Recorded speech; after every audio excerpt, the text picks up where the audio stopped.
Et bienvenue à l'émission L'invité du midi. Merci de votre fidélité à cette émission. Tous les midis sur la chaîne 22, soyez branchés, l'invité du midi. Depuis notre indépendance, le 1er janvier 1804, la première république noire du monde n'a de cesse connu des moments difficiles qui jalonnent toute son histoire de peuple. Quand ce n'est pas un blocus international, c'est une occupation étrangère, ou encore ce sont des luttes fratricides et les conflits internes qui nous empêchent d'avancer, d'aller de l'avant et de trouver le chemin du bonheur. Même la nature ne nous a pas fait de cadeau. Nous enchaînons des catastrophes naturelles à répétition qui mettent en péril le peu de progrès que nous avons connu. Les plus superstitieux parlent d'une devène cordée, comme on dit en créole. Si vous me passez l'expression, bien entendu. D'autres pensent qu'il s'agit là de résultats de mauvaises politiques mises en œuvre par une horde de dirigeants corrompus et incompétents. Comment, mesdames, messieurs, véritablement comprendre et expliquer la situation de crise que nous connaissons depuis quelque temps dans ce pays? Comment Haïti semble-t-elle échapper à toute tentative théorique d'explication de notre réalité? Sommes-nous un pays singulier, pour répéter l'historien et anthropologue Michel Rolf Trouillot? Par où sommes-nous passés pour en arriver là? Autant de questions que l'on se pose, que l'on se propose également d'aborder dans le cadre de cette émission avec notre invité, Patrice Michel de Renoncourt, professeur à l'université, avocat et criminologue, à qui nous disons bonsoir et bienvenue à l'invité du midi. Bonsoir, et c'est un réel plaisir pour moi de faire partie de cette émission. Et je salue tous les téléspectateurs et j'espère pouvoir donner ma compréhension de la situation. Et une situation qui dure depuis notre indépendance. Et tout de suite après, ça n'a pas duré. Non, c'est une situation plutôt antérieure même à notre indépendance. C'est une situation sociologique, politique, ethnologique et anthropologique qu'il faut interroger avec des pincettes. Et ceci, moi-même, je débute cette situation avec la traite négrière. Je ne pourrais pas commencer avec 1804. Mais il y a eu des moments charnières comme le Code noir et il y a eu également les trois mouvements. Les trois mouvements mettant en exergue les principaux habitants de Saint-Domingue, les Blancs, les affranchis et les esclaves. Tout ceci conditionne l'attitude actuelle, tant de la population, des dirigés, que des dirigeants. Il est vrai que ce sont les Européens qui ont fait de la traite négrière ce commerce triangulaire, comme on dit, et qui ont exploité le côté le plus, comment je pourrais dire, le plus meurtrier, le plus sauvage de ce commerce. Mais si j'en crois mon ancien professeur Vertus Saint-Louis qui disait que ce sont les Arabes qui ont commencé avec... oui, justement, bien avant les Arabes, il y a eu toujours l'esclavage. Il y a eu le servage, il y a eu l'esclavage chez les Grecs, chez les Romains, qui avaient trois classes. L'esclavage est aussi vieille que l'humanité. Maintenant, la traite négrière est beaucoup plus récente que l'esclavage en général, puisqu'elle dure depuis les conquêtes arabes. Et bon, est-ce qu'on ne retrouve pas également la traite négrière dans la Bible? Tout ceci doit être posé dans plusieurs cadrages et plusieurs angles. Donc, des Noirs, et il y a pendant qu'on y est justement, professeur de Renoncourt, j'ai entendu cela, et je l'ai même entendu de la bouche d'un pasteur. Et une fois, je participais à une conférence aux États-Unis qui posait le problème, puisque vous venez d'évoquer la Bible. Est-ce qu'un Haïtien, fils d'esclave, est-ce que cela fait sens pour un Haïtien d'être chrétien? On peut choisir la religion que l'on veut, être musulman, être chrétien, être bouddhiste, c'est une affaire de foi. Moi-même, j'ai déjà résolu ce problème et je ne peux pas parler pour les autres. Oui, non, étant donné que l'esclavage a été cautionné par l'Église, alors il disait justement que je ne sais pas si c'est pour excuser l'Occident, que les esclaves ont été vendus par des Noirs, c'est-à-dire ce sont les chefs qui ont vendu des Noirs comme esclaves. Alors, on parle de l'esclavage d'à quel temps? Est-ce que c'est l'esclavage par les Arabes ou bien est-ce que c'est Alors, en Afrique, l'esclavage... bien entendu. Oui, bon, Joseph a été vendu également par ses frères. Ceci, c'est une complication. C'est une complication. Donc, c'est pour ça qu'on va rester dans l'esclavage des nègres et on va prendre la bulle papale qui a autorisé l'esclavage comme point de départ de l'esclavage des nègres. C'est une autorité qui a une autorité religieuse qui a ordonné et autorisé l'esclavage. Et arrivé dans la colonie, toute une économie se mettait en place, l'économie de Saint-Domingue, et qui enrichissait les Blancs, les Français en particulier, et exploitait les Noirs et qui venaient d'Afrique.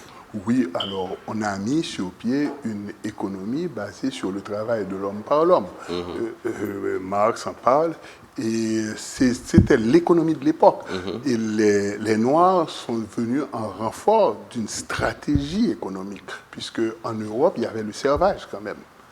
Et les meilleures personnes qui pourraient être qualifiées pour le servage dans la nouvelle colonie, dans ce qu'on appelle le Nouveau Monde, et c'était peut-être les Noirs.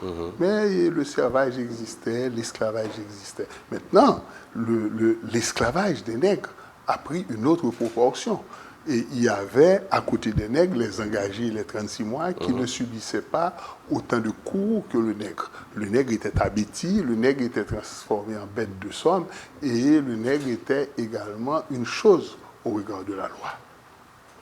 Vous pensez que nos problèmes d'aujourd'hui, la situation de dérive, dans un premier temps, et de débâcle que nous connaissons actuellement, et cette situation trouve son origine de là? Oui, parce que il faut comprendre qu'il y a eu 3 mouvements à Saint-Domingue. Bon, nous allons nous intéresser au mouvement des affranchis et au mouvement des esclaves. Mouvement des affranchis qui était plutôt réactionnaire et mouvement des esclaves qui était beaucoup plus révolutionnaire. Et il y a eu également le décret du 4 avril. Avec le décret du 4 avril, les Blancs et les mulâtres affranchis devaient avoir le même statut. Et pour pouvoir y arriver, et après avoir été vaincus par Praloto et Cara II, Rigaud et les Rigaudins du Sud ont formé le cordon du Sud et ont fait appel à 300 Noirs qu'on a appelés les Suisses. Certains prétendaient qu'il y avait parmi les Suisses quelques griffes et quelques mulâtres. Et ces 300 Suisses ont aidé à réaliser un mouvement réactionnaire. Et comme récompense, qu'est-ce qui est arrivé? Ils ont été éliminés, particulièrement sur les pontons du Mont Saint-Nicolas. Donc, ce qui veut dire que les 2 classes domingoises qui allaient arriver à l'indépendance et qui allaient réussir à forger l'indépendance avaient ils avaient déjà des différences inconciliables. Au-delà de la différence de couleur, il y avait la différence de classe et il y avait également les finalités de chacune de ces classes. Et Dessalines va en être victime.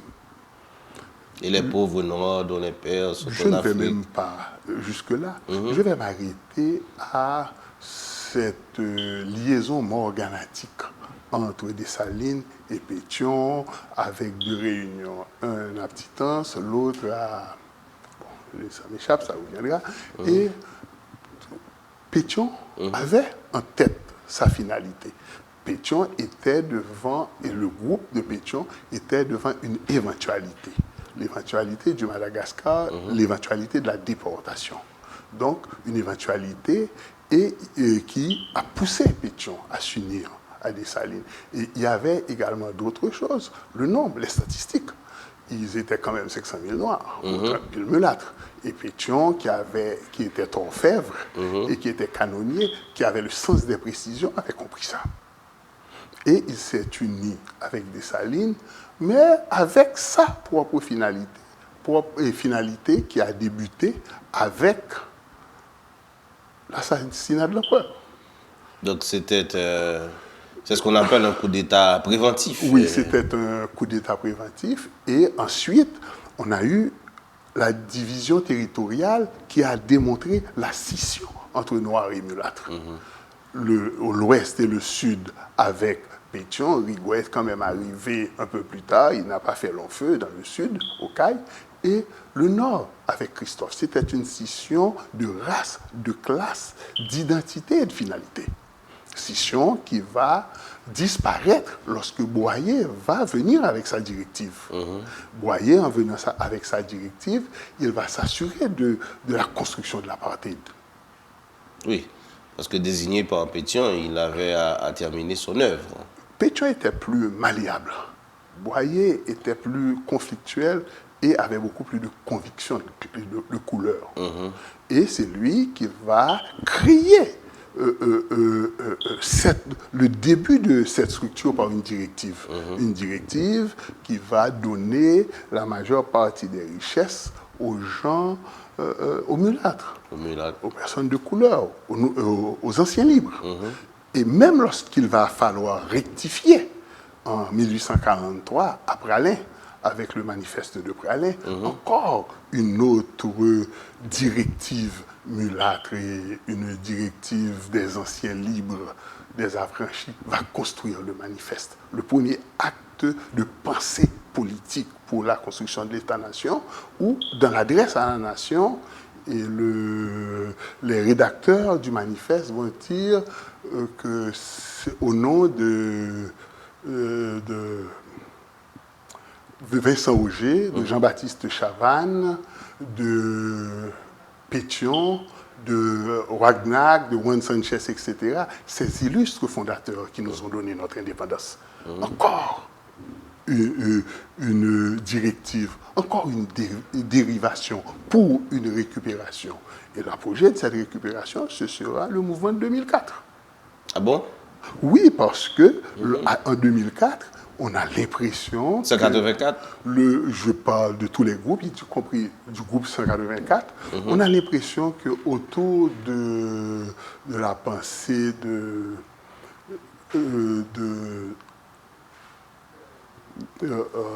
alors, le nouveau contrat social qui dérive de la pensée de Rousseau, qu'il va y avoir cette fusion pour pouvoir construire un renouveau. Mais qu'est-ce qui est arrivé? C'était encore une reprise de tous ces mouvements qui ont conduit les anciens libres à maintenir les richesses et à maintenir pendant un certain temps le savoir, l'avoir et le pouvoir. Et qu'est-ce qui va en sortir? Des tas de personnes et de couleurs qui vont récupérer des contrats juteux, qui vont également avoir 25 ans, 20 ans de franchise et qui vont pouvoir posséder énormément de terres. Bon, ça c'est la dernière. C'est une autre conclusion. C'est pas la première fois que ça se produit. Donc tout ceci date de cette scission, de cette cassure entre les anciens libres et les nouveaux libres. Donc, notre problème remonte à très loin, si je comprends votre analyse, et que notre indépendance est obtenue par Dessalines a été, et en fait, l'accord qu'il y a eu entre les Noirs et les mulâtres n'était qu'une feinte en réalité, pour que les mulâtres puissent récupérer le pouvoir et les biens tout de suite après, en assassinant Dessalines. Oui, chacun a sa finalité dans une construction politique. Chacun a sa finalité et il se peut que, comme le dit Mao dans le Petit Livre Rouge, qu'il se peut qu'il y ait certaines ententes qui sont momentanées et qui permettent de résoudre un problème conjoncturel. Ce qu'on appelle les alliances de mauvaise nature. Non, les alliances obligées ou bien les alliances situationnelles. On ne va pas parler de mauvaise ou de bonne nature, nous sommes en politique. Donc il n'y a pas de morale, et en fait... Je ne dis pas qu'il n'y a pas de morale stricte. Mais il y a peut-être une esthétique. Il y a une esthétique politique. Mais en fin de compte, toute personne qui s'adonne à la politique se retrouve dans le champ de Machiavel. Alors, entre-temps, depuis l'indépendance d'Haïti à nos jours, il y a une masse de gens, de personnes et qui croupit dans la misère puisqu'ils n'ont rien. Ils n'ont rien hérité de cette révolution et la révolution haïtienne. Et c'est tout seul, et c'est toute la question qui se pose aujourd'hui. La question des revendications des masses et populaires de ce pays. Oui, mais ceci part d'une modélisation systémique. Une modélisation systémique et de l'autre côté, du côté des masses, d'une conduite également. La modélisation systémique a été mise en place depuis la colonie et la conduite n'a jamais été rationnelle pour une récupération réelle de notre héritage.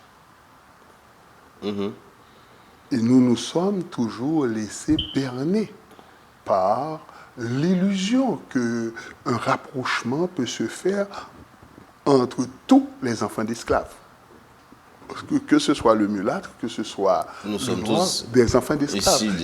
Il y a cette illusion des masses qui ont toujours cru que ce rapprochement se fera ou pourrait se faire. Lorsqu'on entend et qu'on analyse presque tous les discours politiques, surtout lorsqu'il y a des élections dans ce pays, ou qu'on entend les politiciens parler, il y a un mot, il y a une expression qui revient souvent. Il faut que nous entendions, s'entendre pour nous entendre. C'était ensemble pour nous faire. Donc il y a une demande de mise en commun en Haïti, mais qui n'a jamais été sincère et qui n'a jamais été réalisée, vraiment. Le prix de l'entente. Qui est prêt à payer le prix de l'entente? J'ai un devoir, ou plutôt un raisonnement que j'aime faire avec mes étudiants, un raisonnement basique pour parler du prix de l'entente et pour également expliquer dans quel sens le système se structure. Je dis à mes étudiants, prenez votre téléphone ou votre calculatrice. Est-ce que vous êtes d'accord qu'il y a, disons, entre 10 et 12 millions d'Haïtiens, toutes races confondues, toutes classes confondues, parce que nous avons des Arabes, nous avons des Blancs également. Oui. Je leur dis, est-ce que vous êtes d'accord que 6 millions, non moins que 6 millions, que 3 millions d'habitants d'Haïtiens consomment une boîte de lait? Bon, je leur dis, ça va trop fort. Est-ce que vous êtes d'accord que 3 millions d'Haïtiens consomment une demi-boîte de lait? Je me dis, OK, on prend ça comme élément de base.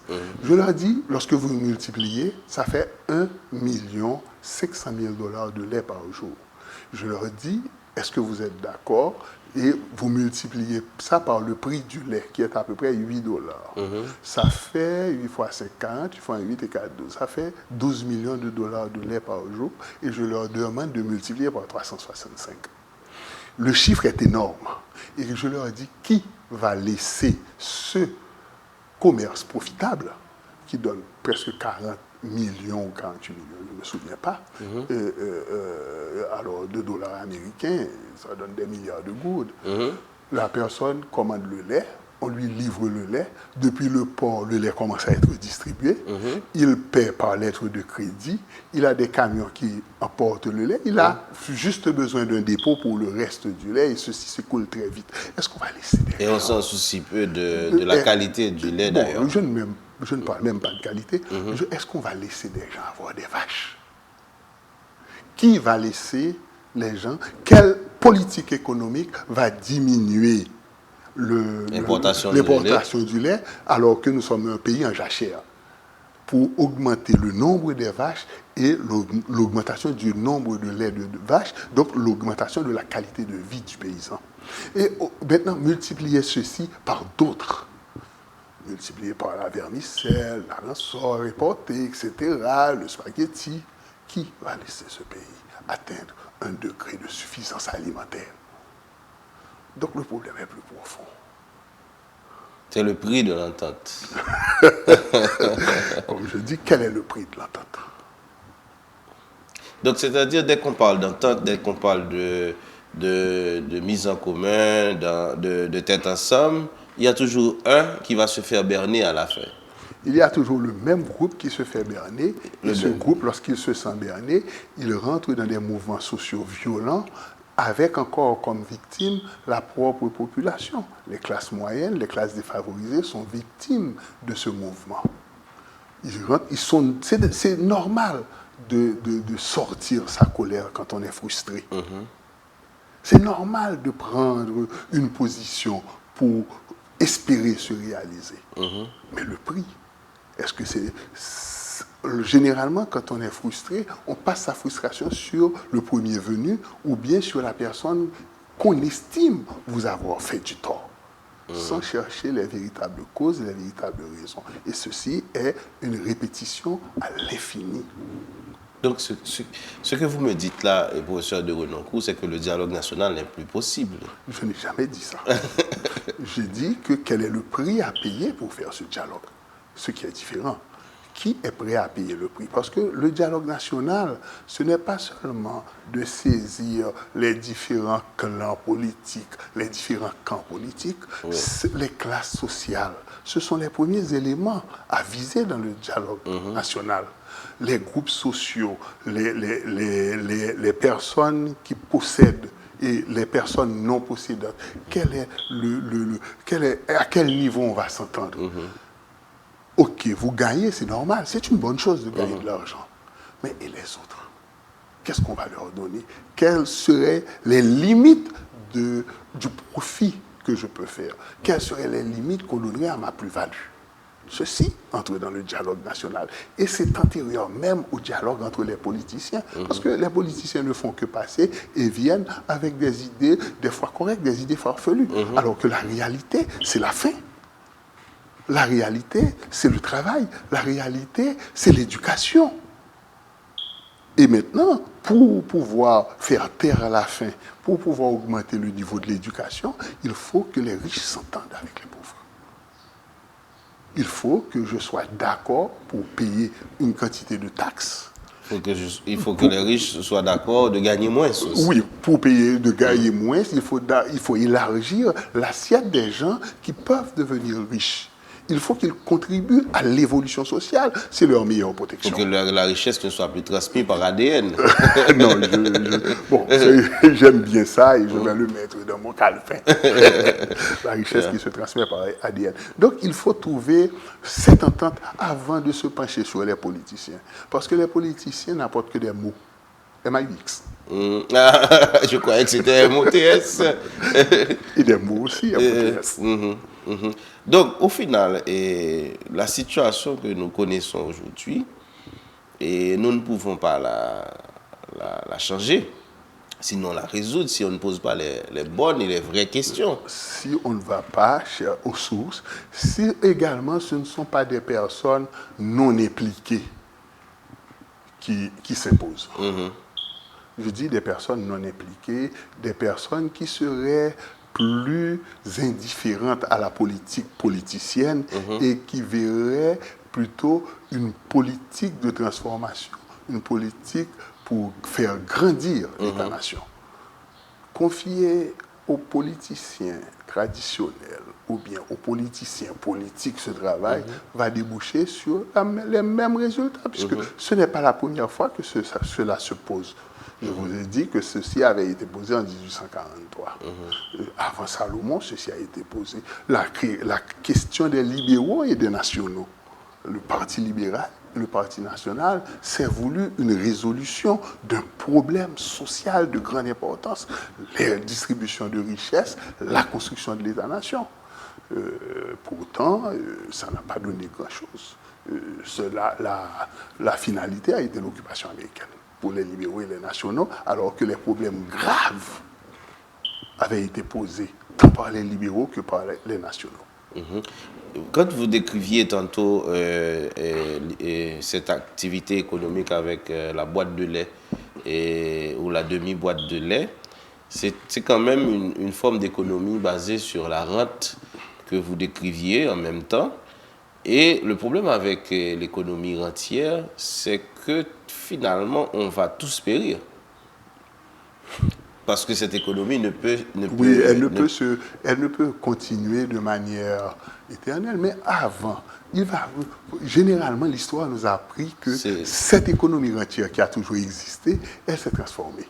Elle prend la forme du temps. Elle s'adapte avec l'espace et le temps. Et on ne sait pas si elle va disparaître ou si elle va se réadapter. On ne sait pas. Il se peut qu'elle se réadapte. Oui, mais le problème, c'est que les gens et les individus, les personnes sont les mots.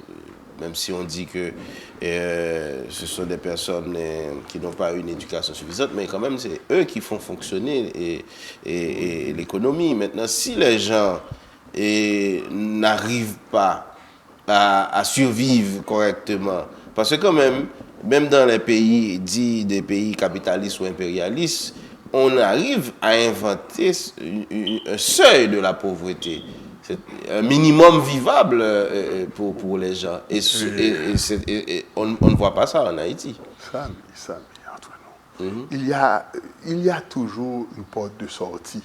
Il y a toujours une réinvention. Aujourd'hui, cette économie de rente vit quand même et survit à partir des gens qui partent vers l'étranger, à partir des immigrés. Il y a une reconstruction économique qui se fait à travers l'envoi par les immigrés des ressources, des nouvelles ressources qu'ils ont à l'étranger. Parce que l'Haïtien est très près de sa terre. Et ceci permet à la société de continuer de vivre dans cette dégradation.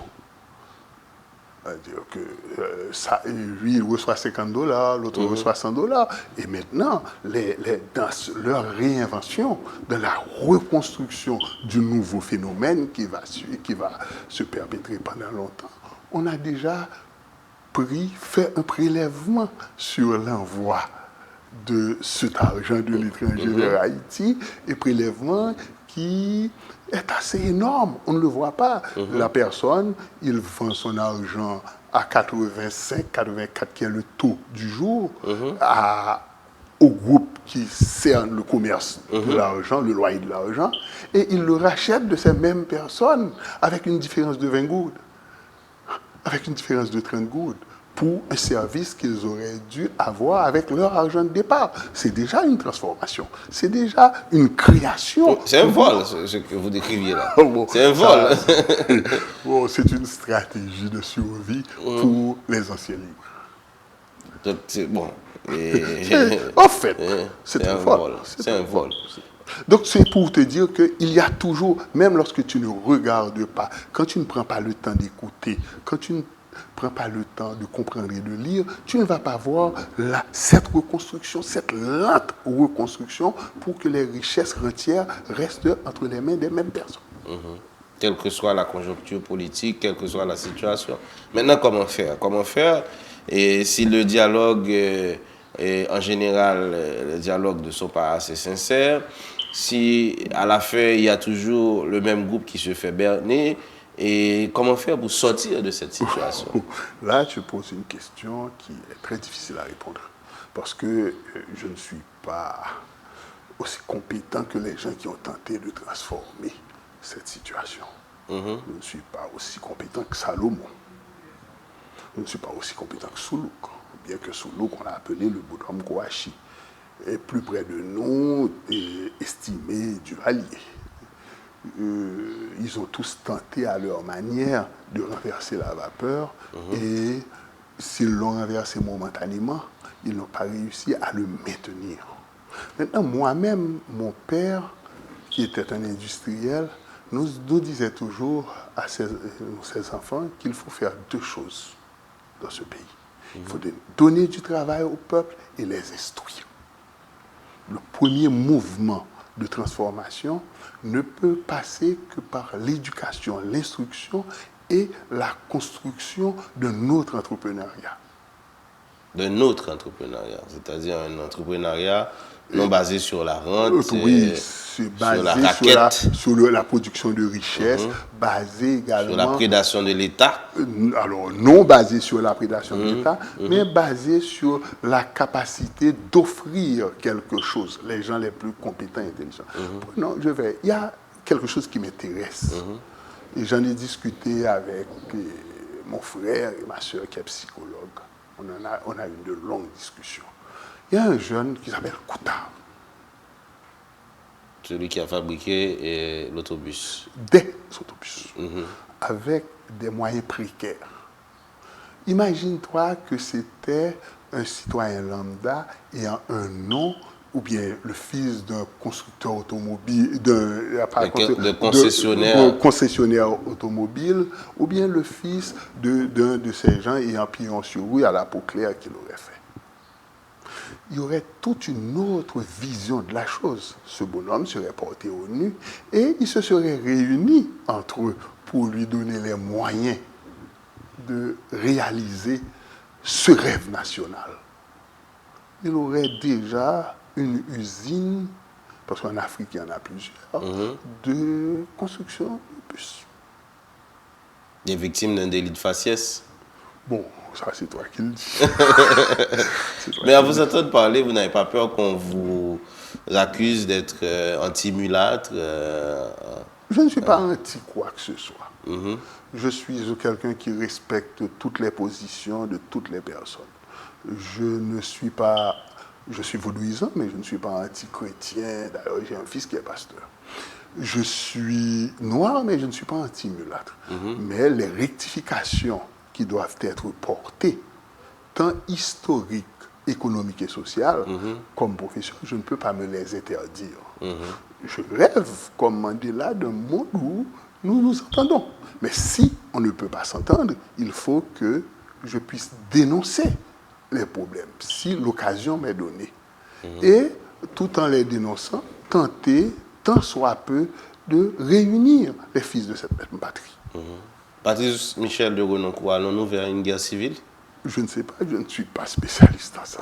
Mais tous les indicateurs montrent que toutes les personnes qui se meuvent sur le terrain veulent construire un mouvement social, un mouvement violent, que ce soit du côté du pouvoir comme du côté de l'opposition. Ils sont à couteau tiré. Personne ne veut entendre personne, personne ne veut écouter personne. Et généralement, quand les gens ne veulent pas s'entendre, ça finit toujours par une déflagration. Ou bien par une correction intelligente par les éléments d'extranéité. On peut avoir une déflagration, tout comme on peut avoir une correction intelligente par les amis d'Haïti, etc. Oui, pendant qu'on y est et qu'on parle des amis d'Haïti, l'international, comme je l'ai dit également dans l'intro de cette émission, a joué un rôle actif dans cette débâcle que nous connaissons aujourd'hui. Et on n'a pas l'impression qu'ils se sentent vraiment responsables de cela. Ils nous renvoient toujours la balle pour dire c'est à nous, les Haïtiens, de faire ceci, de faire cela. On ne peut pas blâmer l'international de nos propres dérives et de notre débâcle. Les premières personnes à blâmer, c'est nous-mêmes. Parce que lorsque vous vous regardez dans un miroir, vous allez voir ce que vous êtes dans le miroir. Maintenant, si d'autres pays, d'autres nations ont leur propre agenda par rapport à Haïti, c'est à nous de bomber le torse et de faire face et de tirer la plus grande partie positive possible. Parce que personne n'est votre ami dans le monde. Ce sont des intérêts qui se peuvent. S'il y a de l'or, s'il y a du pétrole ou s'il y a du nickel ferreux, s'il y a de l'iridium sous le sol, plus vous êtes pauvre, plus vous le vendrez lorsque vous atteindrez le fond à un prix dérisoire. C'est normal. On ne va pas vous laisser comprendre, vous laisser apprendre, vous laisser maîtriser un ensemble de choses pour que ce thor, cet iridium, s'il y en a, ce pétrole, vous pouvez l'exploiter de façon intelligente. Mais par contre, si vous vous réinventez, on viendra discuter avec vous. Les pays du Sud, les pays du Nord, les pays de l'Est, l'ancien Est, de l'Ouest vont trouver un intérêt à venir discuter avec vous. Et là, vous pourrez tirer un prix intelligent. Mais si vous êtes au bas de l'échelle, on peut même rentrer et le prendre sans que vous vous en souciez ou bien sans que vous ne sachiez rien. Ceci a été déjà fait. Donc c'est à vous de bomber le torse, c'est à vous de mettre les personnes intelligentes, capables, même si on ne veut pas d'eux, mais vous devez les imposer, des gens qui ne sont pas des gens conflictuels, mais qui ont suffisamment de science pour dire voici, voilà comment nous allons faire. Vous ne voyez pas, vous vous laissez prendre au piège où ce sont les gens les plus incompétents en politique qui se retrouvent à la tête de l'État. Et leur incompétence en politique, ce n'est pas une incompétence générale, non. Ils peuvent être très compétents dans d'autres choses, très compétents en tant que musiciens, mais incompétents en politique, parce que la politique, c'est une science qu'il faut apprendre, qu'il faut comprendre. Il faut avoir un ensemble d'avis, un ensemble de savoir, ce que le professeur Manika appelle une expérience. Alors, le professeur Manika parle de capacité différentielle. Vous devez avoir cette capacité pour diriger. Mais si vous ne l'avez pas et que vous la prenez sur le tas, ceci nous fait perdre du temps et on vous enfonce de plus en plus. Vous êtes beaucoup plus près des abysses que de sortir du trou. Donc tout ceci doit être revu. Mais qui veut le revoir? Comment le revoir? Quel est le prix pour le revoir? C'est là le problème, c'est là où se trouve le problème, là où le bas blesse. Et il y a des gens qui pensent qu'on se prenne la tête pour dire oui, Haïti, nous avons des richesses dans notre sous-sol, nous sommes un pays qui a une histoire extraordinaire, nous sommes la première république noire du monde, et c'est pour cela que l'international, et quand je parle de l'international, je pense à notre voisin, et pas certainement le plus proche serait la République dominicaine, mais je parle des États-Unis d'Amérique, et nous empêcherait de grandir parce qu'on nous surveille pour avoir fait la plus grande révolution de ce monde. On nous surveille parce que si on nous laisse passer, on pourrait devenir un pays internationaliste et faisant des idées de progrès, de liberté, des idées à travers tout le monde. Est-ce qu'on ne se berne pas, on ne se prend pas la tête en pensant comme cela? Il y a une correspondance, je crois, entre Napoléon et le président américain, je ne me souviens pas duquel, qui a débuté ainsi, qui leur a dit quitter nègre et gros avec nègre la ville gourmet, nègre ceci, nègre riche avec nègre pauvre. Cette correspondance existe, elle est là. Elle démontre que dès le départ, il y a eu cet ostracisme vis-à-vis de l'existence d'une petite nation nègre au milieu du Nouveau Monde. Donc ce n'est pas quelque chose d'inventé. Ensuite, il y a d'autres exemples. Le capitaine Bach, le fameux, nous jetâmes l'argent, etc. Comme on jette des eaux aux chiens. C'est la façon dont nous avons réagi. L'Allemagne a également démontré combien nous étions petits et combien nous étions, dans l'affaire du capitaine Bach, à humilier. Et il y a d'autres exemples historiques qui peuvent démontrer que l'existence d'une nation nègre en plein 19e siècle était certainement une aberration pour l'époque. Et si cette aberration nous a poursuivis, c'est possible que cette aberration nous ait poursuivis, le fait qu'on nous considère comme aberrants, que nous avons dû payer notre dette de l'indépendance, que nous n'avons pas été reconnus comme nation pendant très longtemps, comme État, par le monde, le reste du monde. On nous a fait fait payer aussi cette liberté. Cette liberté a été payée au prix fort. Tout ceci conforte l'idée que nous sommes les parias de l'Amérique. Mais des fois, il faut que le paria lève la tête et qu'ils se mettent ensemble pour cesser d'être un paria, pour se donner une contenance. Et il faut un leadership éclairé pour que ce paria puisse comprendre qu'il fait partie du monde, qu'il peut faire de grandes choses. Quant aux richesses dans notre sous-sol, ce n'est pas de l'histoire. Parce que si nous remontons au premier conquistador, particulièrement après Colomb avec Nicolas Ovando, on a eu le repartimientos qui, de manière célère, avec des cribles, cherchait de l'or. Et il trouvait de l'or en quantité. Oui, on parlait du bauxite. Non, la bauxite est plus près. Je te parle des conquistadors. Nous sommes en 1502. Et il y avait de l'or qu'on recherchait de manière avec les mains. Il n'y avait pas beaucoup de science et de technique dans la technique de la recherche de l'or ou son criblage. Il y a quand même de l'or, puisque la République dominicaine, sur la même chaîne de montagnes, exploite une quantité d'or extraordinaire. Donc il y a de l'or. Et s'il n'y avait pas de l'or, ces messieurs qui sont venus à l'époque de Martelly pour signer des contrats mirobolants avec le gouvernement ne seraient pas venus, ils ne sont pas fous. Pour le pétrole, je ne sais pas.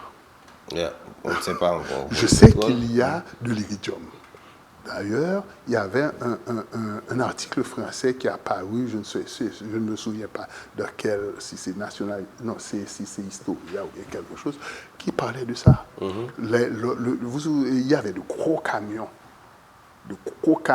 Mack immenses avec 12 roues qui transportaient du sable. Et ils allaient bâtir quelque chose sur la mer et qui les reversaient dans les bateaux. Assurément, c'est un métal précieux ou bien quelque chose de précieux qu'ils exploitaient comme ils le font dans tous les pays. Oui, ils prélevaient des échantillons pour aller faire des non, tests. Non, je dis des camions. Des camions. Des camions, je les voyais passer, des camions devant chez moi, j'habitais en plaine, de gros camions. Ensuite, ce sont des Renault qui sont arrivés, ils ont donné aux Français leur part. Et ils transportaient des camions de sable qu'ils allaient verser dans des bateaux. On peut dire que, bon, ils transportent des camions de sable, ils auraient pu trouver ça plus près pour faire des systèmes de défense, les bacs à sable dans les casernes, etc. Mais là, c'est sur le bateau. Et le bateau partait. Donc, ce qui veut dire qu'il y a des minerais précieux qui sont encore dans notre sol et qui excitent la convoitise de certaines puissances. Mais nous n'avons pas de personnes suffisamment responsables, de leaders suffisamment responsables pour poser le problème. Et on se demande si un leader pose ce problème ou fait des recherches, est-ce qu'il restera longtemps au pouvoir? Toutes ces questions sont à poser. Est-ce qu'il fera long feu? Ouais. Est-ce qu'à la place de ce leader, vous aurez les moyens de contrecarrer ce projet?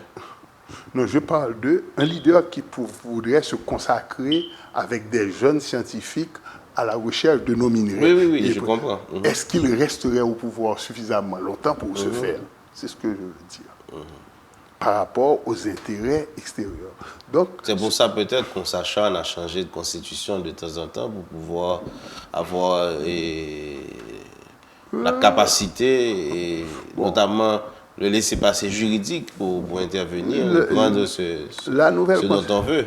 La nouvelle constitution qu'on veut imposer et qui, même si elle passe, ne restera pas, contient tellement d'anomalies par rapport à notre histoire qu'on se demande si les personnes qui ont rédigé cette constitution ont lu le petit fascicule d'histoire d'Haïti et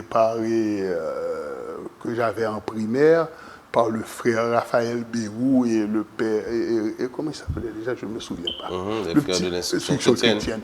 Qui n'est pas restitutif de notre histoire. C'est pourtant de grands juristes, de sociologues. Est-ce qu'ils ont lu? Bon, je ne les connais pas, on ne les a jamais présentés au public, ils n'ont jamais fait d'interface. On n'entend que deux noms, le nom d'un ancien président et d'un ancien général, avec le reste de la clique des affidés.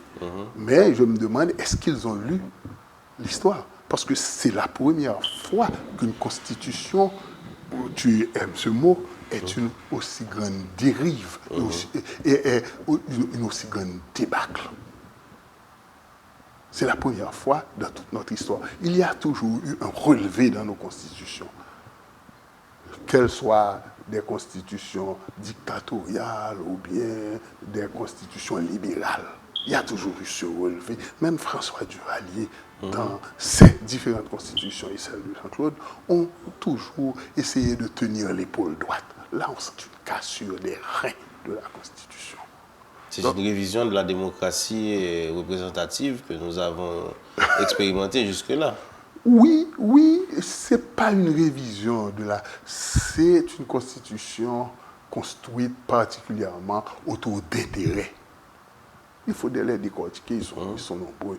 C'est une dérive autour d'intérêts et sans une attitude cosmétique Il n'y a même pas le cosmétique, sinon de faire croire à la diaspora qu'il va pouvoir, etc. C'est peut-être là l'unique tentative cosmétique. Mais après, tout le reste, on sent qu'il y a des gens qui veulent se protéger, on sent qu'il y a des gens qui veulent pouvoir exploiter certaines richesses dans des conditions plus viables ou bien plus faciles. On sent, il n'y a pas, comme je te dis, cette restitution des saliniennes. C'est dommage. C'est dommage, on aurait pu faire mieux, on aurait pu faire bien. Mais on ne peut pas demander à quelqu'un qui n'est ni un leader traditionnel, ni un leader charismatique, et qui n'a ni aucune légalité rationnelle de construire quelque chose, d'autant plus que cette personne n'est pas un scientifique, c'est un touche-à-tout qui a réussi dans certaines conditions. On ne peut pas lui demander de faire mieux. Peut-être que s'il redevenait président... Le drame du Cumberland, c'est qu'au fait, il peut vous amener au sommet, mais il ne peut pas vous garantir la réussite. Bon, je ne sais pas ce que ça veut dire, mais je te crois au mot. Non, mais après Cumberland, pour arriver, mais l'arrivée, oui, ça veut dire que vous avez des valeurs personnelles, intrinsèques, qui permettent de réussir. Oui, par exemple, dans le cas de Jovenel Moïse, il est arrivé au pouvoir, le cas du président de la République, il ne peut pas tenir ni ses promesses, ni la route, parce qu'il n'a pas pris en compte les différentes fluctuations politiques, il n'a pas la science dérivante qui lui permet de comprendre, de reprendre, et il n'a pas les moyens aussi pour arriver à ses fins. Et ajouter à tout cela, dans la liste d'éléments qui nous mènent vers cette débâcle, la corruption. Bon, la corruption a toujours été là. La corruption a toujours été là. Et ce qui nous permet de voir la corruption, c'est la capacité, la nouvelle capacité autour du cyberespace. On peut distribuer l'information rapidement, mais la corruption a toujours été... Et ça disait plumer la poule. Poule ne la laisser pas crier. Maintenant, on peut palper la corruption dans le cyberespace à travers des informations qui vont rapidement. Ça se faisait un peu sous le boiseau, mais la corruption a toujours été là. Mais il faut quand même donner au président de la République... il a fait quelque chose que j'essaie de comprendre qui pourrait paraître positif. Lorsque Éric Pierre, l'agronome Éric Pierre, avait été choisi par, je crois, le président Préval pour devenir Premier ministre, il avait proposé d'apporter une grande quantité de la richesse nationale ou bien des revenus nationaux vers la province. Et de donner aux gens de province une vie meilleure. Le président Jovenel Moïse, faute de pouvoir, je ne sais pas, peut-être pas ses convictions personnelles, faute de pouvoir faire grand-chose, il essaie, tant soit peu, d'apporter un peu de confort dans certaines provinces, à travers les routes, à travers le désir de leur fournir de l'électricité, et également à travers ces idées de barrages, des fois farfelues, des fois utiles. Donc on sent aussi qu'il faut l'étudier dans cet angle. C'est comme s'il disait, je m'en fous des personnes des villes, je reviens de la campagne, je reviens de loin, je sais ce que j'ai manqué, je vais essayer tant soit peu de leur donner un peu de ce que j'ai manqué. Ça, c'est positif. Tout le reste est en négatif, certainement. Peut-être que cette décision a été prise trop tard. Tirer cela? Non, il avait commencé bien avant. La caravane, c'était une idée pour apporter un peu de confort, un peu de luxe ou une idée de développement autour et dans la province. C'est pour ça qu'il a commencé la caravane. Mais l'erreur qu'il a fait, c'est que la meilleure façon d'apporter le premier mouvement qu'il faut faire pour faire grandir les gens, tant dans les capitales que dans les provinces, c'est l'instruction et l'éducation, la multiplication des écoles. Mais il n'y a pas pensé, il a pensé au confort matériel. On donne ce qu'on a. Bon, il a été à l'école quand même. Oui, en fait. Il a été à l'école, il a fait ses débuts à l'université, il a deux chapeaux. Il a quand même le chapeau du technicien qui a appris à se servir de ses mains, et il a le chapeau de l'intellectuel qui a commencé des études universitaires. Donc ce sont deux mondes qui se rencontrent. Yeah. Jusqu'à cette fâcheuse, comment je peux dire, jusqu'à ce malentendu qui concerne son titre d'ingénieur. Bon,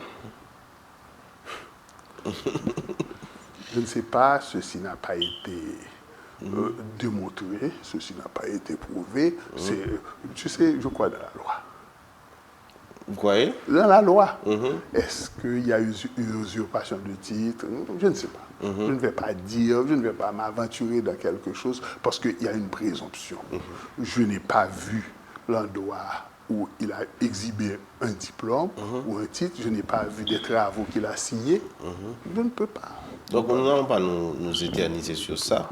On est pratiquement à la fin de l'émission, et M. de Renoncourt, et je ne sais pas. Et le tableau est sombre. On vient de décrire une situation extrêmement complexe. Et maintenant, en général, comme j'aime le faire, c'est la question de Lénine. Que faire pour sortir de cette situation? J'étais en philo et on avait reçu la visite d'un ambassadeur.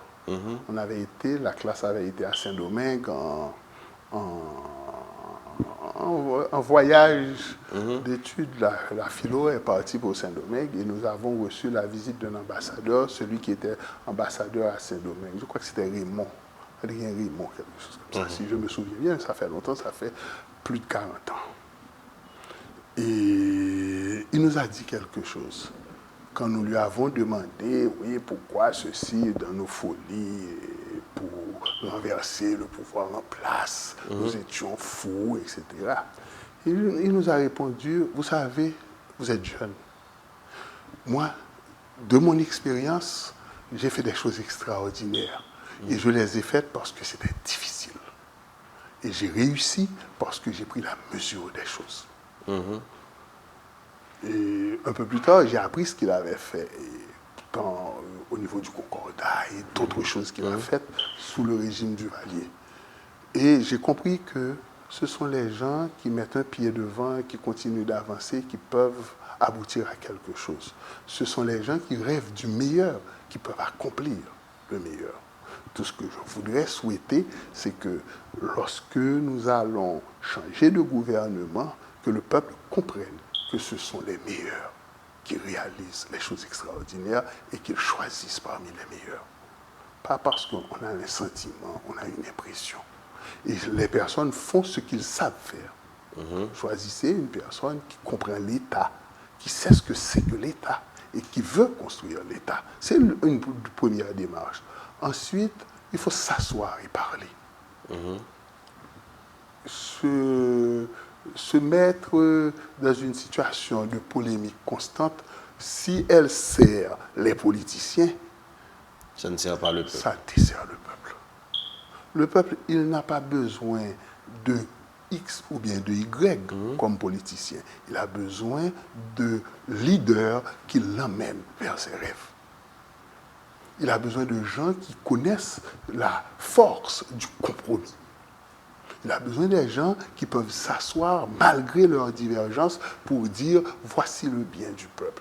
Le peuple a besoin de gens qui reculent sur leur position personnelle, sur leur orgueil, pour pouvoir établir une idée de l'État, comme l'a fait Dessalines, comme l'a fait Pétion aussi. Une idée de l'État. Voici l'idée que j'ai de l'État. Voici l'idée que j'ai de ma personne comme serviteur de l'État. C'est ce qu'il nous faut en premier. Ensuite, le reste, s'il y a un bon leader, s'il y a une bonne idée, une bonne structure, le reste peut se discuter entre les gens du peuple. C'est ce que je crois. Mais je ne sais pas si ça a donné à quelque chose. Définitivement. Merci Patrice et Michel de Renoncourt d'être passé sur le plateau de l'invité du midi pour parler de la situation, essayer de fournir des éléments d'explication aux jeunes surtout qui nous regardent et à travers tout le pays, mais aussi dans la diaspora, de les aider à comprendre notre situation et pour qu'à l'avenir, ils soient capables de faire des choix qui sont capables utiles société, utiles tête. Bon, si j'ai été utile, c'est bien. Si j'ai choqué des gens, je m'excuse. D'accord, merci. Mesdames, Messieurs, ici prend fin l'invité du midi. C'était avec nous Patrice Michel de Renoncourt, et professeur à l'université, avocat et criminologue. Avec lui, on a vu des éléments d'explication et de compréhension de la crise haïtienne partant de notre histoire jusqu'à notre réalité d'aujourd'hui. On se dit bye bye, au revoir, à bientôt.